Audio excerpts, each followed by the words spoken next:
السلام عليكم ورحمة الله تعالى وبركاته. حيا الله جميع متابعيني، أتمنى الكل بخير وبصحة وبسلامة. حبايبي، مثل ما تشوفون اليوم سويت طريقة عمل بسكويت التمر، أتمنى طريقتنا تعجبكم. طبعا حبايبي، المكونات اللي راح أحتاجها لهاي الوصفة، عندي 3 بيضات، كوب من السكر وكوب من الزيت، ظرفين من الفانيلا، ملعقة كبيرة من البيكنج باودر. طبعا التمر أيضا فلسته ونظفته وحمسته بدهن الحر، وأيضا الطحين راح أستخدم 4 أكواب تقريبا حسب نوع الطحين نضيف لهاي الوصفة. راح أضيف بهذا الخلاط 3 بيضات،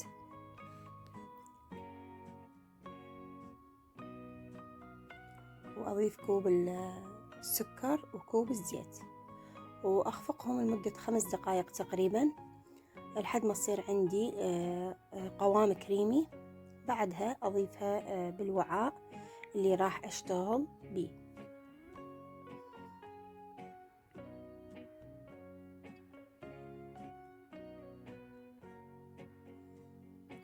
هنا أنا بعد ما أخفقتها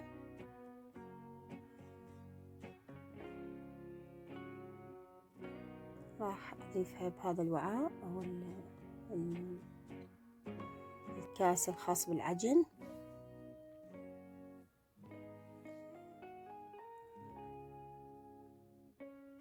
مثل ما تشوفون جاي أخرج كل العجينة من الخلاط. راح أضيف أيضا ملعقتين من الحليب الباودر،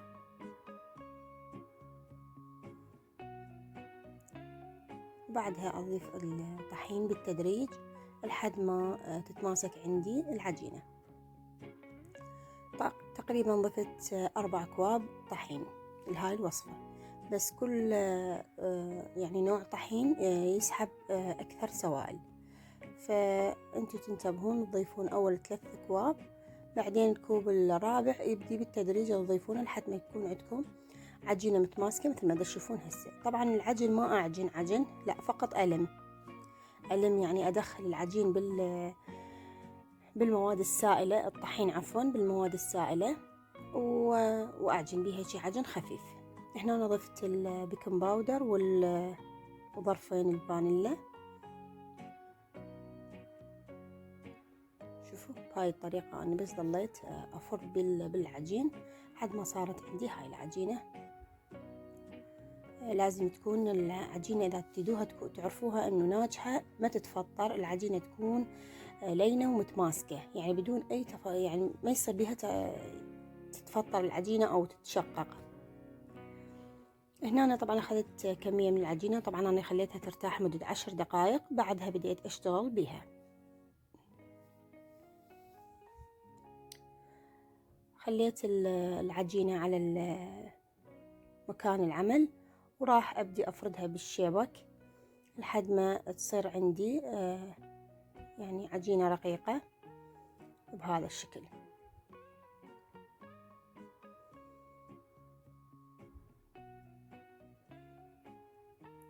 أنا راح أخلي التمر، طبعا التمر عندي مايه يعني لين مثل ما نقول، وحار أيضا، يعني استوى مسويته محميته. حتى إذا تحسون التمر قوي عندكم ممكن تخلونه بالميكروويف لمدة دقيقة واحدة لحد ما يحمى، وابدوا اشتغلوا بيه، تكون يعني الشغلة كلش سهل. هنا راح أقطع، طبعا بعد ما خليتها وعدلتها راح أقطع العجينة وبهذا الشكل بالشوكة أسوي الزغرفة مالت الوجه. طبعا الطريقة كلش سهلة وأبد ما تكلف وسريعة أيضا بنفس الوقت، وما أقولكم الطيابة مالتها كلش طيبة، ويا شاي العصر أو بدون شاي حسب رغبة العائلة.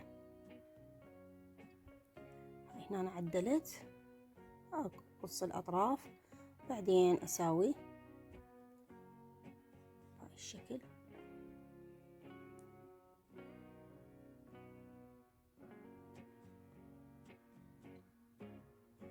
بعد ما كملت عندي الكمية الأولى راح أخليها بالفرن على درجة حرارة 150 من أعلى ومن الأسفل. وطلع عندنا هذا الشكل.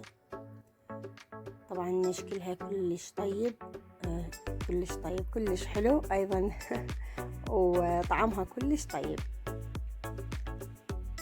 أتمنى يا ربي طريقتنا تعجبكم. ما تنسونا باللايك والاشتراك ومشاركة الفيديو مع أهلكم وأصدقائكم. دمتم في حفظ الرحمن ورعايته. في أمان الله.